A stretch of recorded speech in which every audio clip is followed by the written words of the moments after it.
Hey everyone, welcome back to another tutorial. In this video I will be showing you guys how to add text in Photoshop. So what you need to do is just go to your left side. In here you will see your tools and then just click on the type tool and then go to your main area. In here you can just click one time and then you can just type anything in here. So I will be typing subscribe. And then you can just drag this here. So as you guys can see, we just added a text. But if you want to just do the shortcut, you can just press T on your keyboard and then you can just get the type tool right away.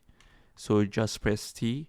So if you want to change the size of the text, so you can just go to the top and then in here you'll see the text size. So you can just drag it right or left, or you can just click on the button in here and then choose any of the options in here. And then you can just change the font,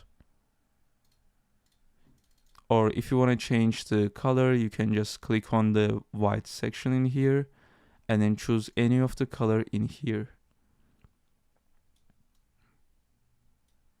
So this is how to add text in Photoshop. I hope this video was helpful. See you guys in the next one.